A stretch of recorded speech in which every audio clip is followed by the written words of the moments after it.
कमला एक बहुत स्वार्थी महिला है। उसने पैसों के लिए एक ऐसे इंसान से शादी की जो पहले से शादीशुदा और एक बच्चे का पिता भी था। कमला के पति को मरे हुए एक अरसा बीत गया है।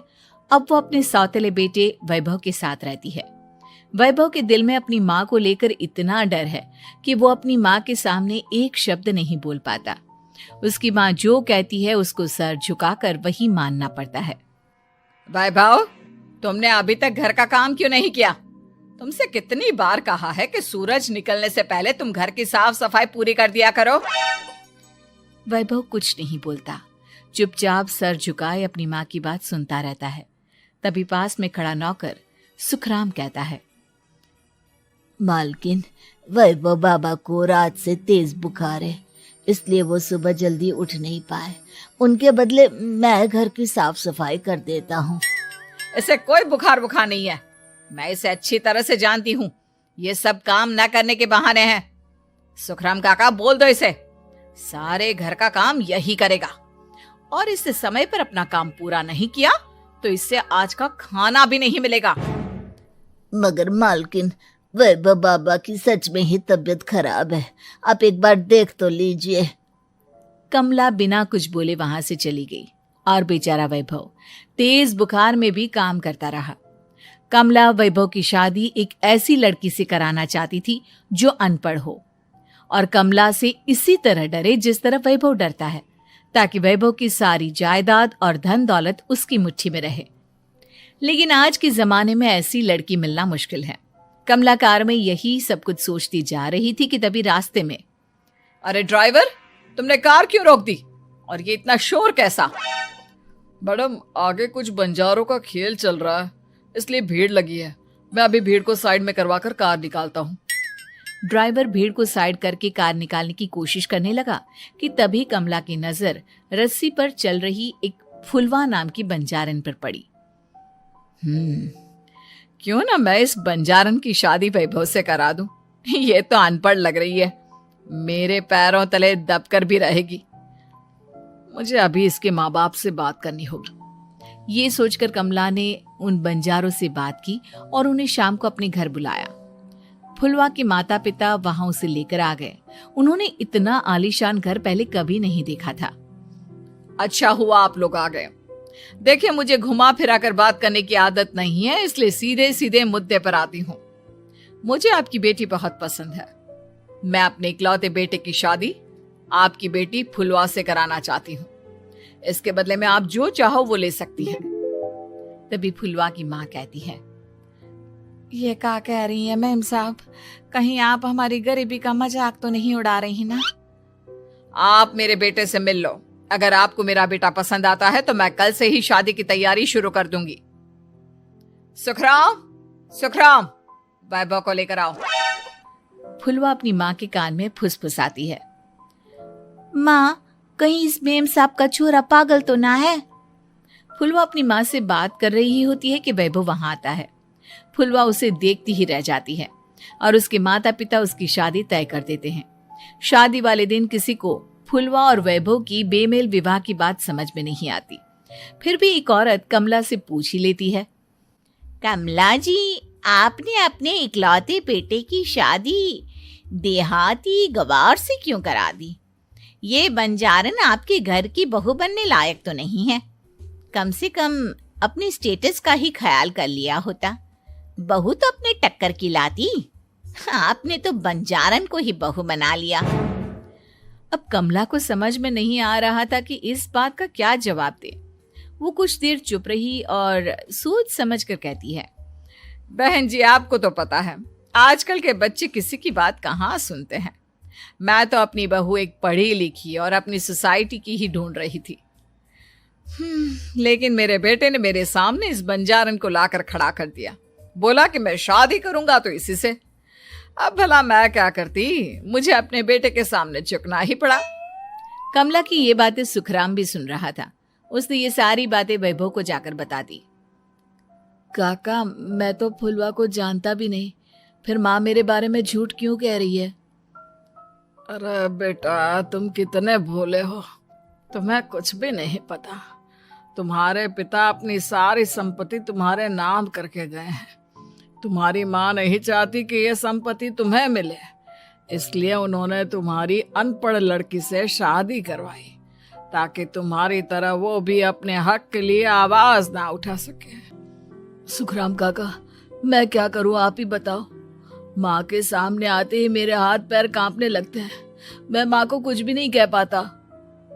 वे दोनों बात कर ही रहे थे कि अचानक कमला वहां गई। कमला को देखकर दोनों घबरा गए।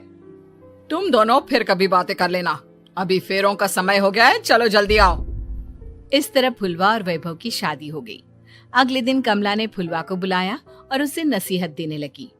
देख बंजारन, तुझे मैंने अपनी बहू बना तो लिया है, लेकिन तुझे इस घर में आंख कान मुंह बंद करके रहना होगा। घर का काम कर और अपने पति से मतलब रख, समझी? कमला का ऐसा रवैया फुलवा को बिल्कुल समझ में नहीं आया। उसने वैभव से इस बारे में बात की। सुनिए ना, माँ जी ने जिस तरह मुझसे बात की मुझे अच्छा नहीं लगा। शादी से पहले तो वो मुझसे बहुत अच्छे से बात कर रही थी, लेकिन शादी के बाद उन्हें क्या हो गया? तुम ज्यादा मत सोचो, जैसा माँ कहती है वैसा ही करो। ये कहकर वैभव वहां से चला गया। अगले दिन वैभव को घर के नौकरों की तरह काम करता देख फुलवा को बहुत हैरानी हुई। फुलवा ने इस बारे में सुखराम काका से बात की तो सुखराम काका ने फुलवा को सारी बात बता दी। अब फुलवा को समझ में आ गया कि उसकी सास ने एक बंजारन को बहू क्यों बनाया। एक दिन वैभव घर का काम कर रहा था, तभी उससे कांच की प्लेट टूट गई। किसने गिराई ये कांच की प्लेट? वैभव को वहां खड़ा देख कमला ने छड़ी से उसे मारना शुरू कर दिया। उसके पैर में कांच चुभ गया और खून बहने लगा, लेकिन फिर भी कमला उसे मारे जा रही थी। ये देखकर फुलवा ने कमला के हाथ से छड़ी छीन ली और तोड़कर फेंक दी।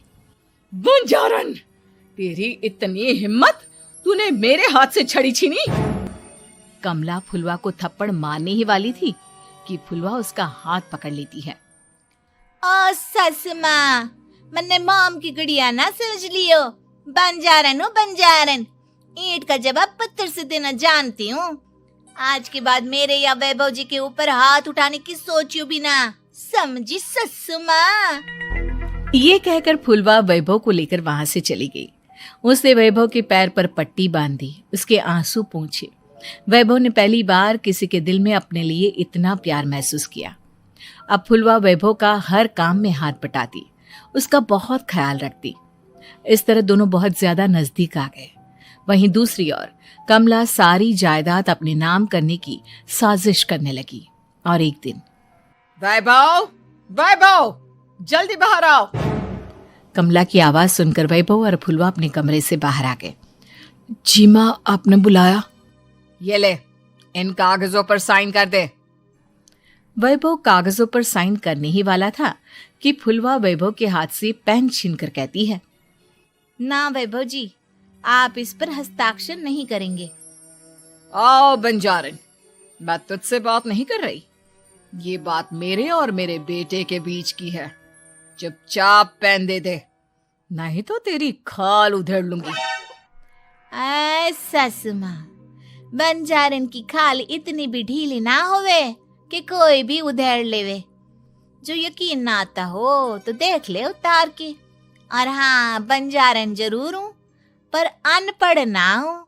मन्ने भी पता है कि किसी भी कागज पर साइन करने से पहले उसे अच्छी तरह पढ़ लेवे हैं।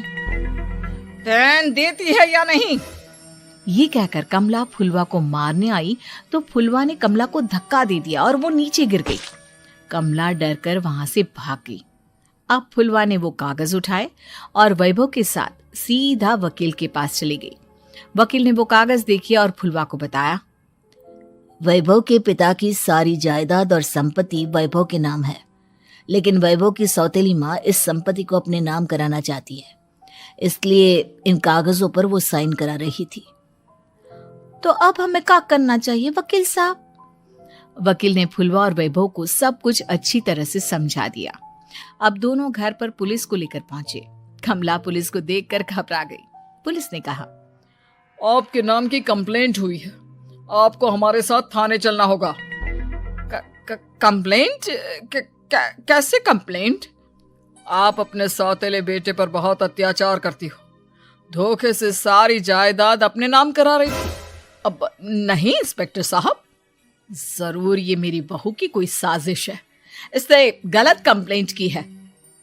मैडम, शिकायत आपकी बहू ने नहीं बल्कि आपके बेटे वैभव ने की है।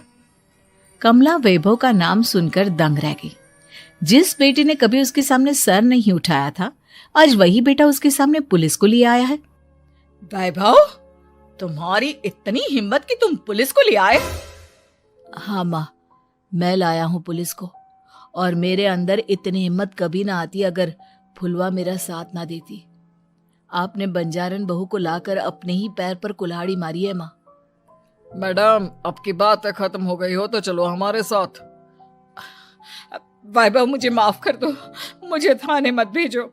आज के बाद मैं तुम्हें कभी नहीं मारूंगी, तुम्हें कभी परेशान नहीं करूंगी, मुझे माफ कर दो। वैभव अपनी कंप्लेंट वापस ले लेता है और पुलिस वहां से चली जाती है। वैभव अपनी सौतेली माँ से कहता है, मैंने पुलिस को वापस तो भेज दिया है, लेकिन मैं आपको माफ नहीं कर सकता। आपने बचपन से आज तक कभी मेरे सर पर हाथ नहीं रखा, हमेशा मुझे मारती रही, नौकरों की तरह बर्ताव करती रही। आप इस घर में नहीं रह सकती, चली जाइए यहां से। कमला घर छोड़कर चली गई और सड़क किनारे खड़ी होकर सोचने लगी, काश मैंने वैभव को माँ की तरह प्यार किया होता तो आज मैं इस तरह से बेसहारा ना हो जाती।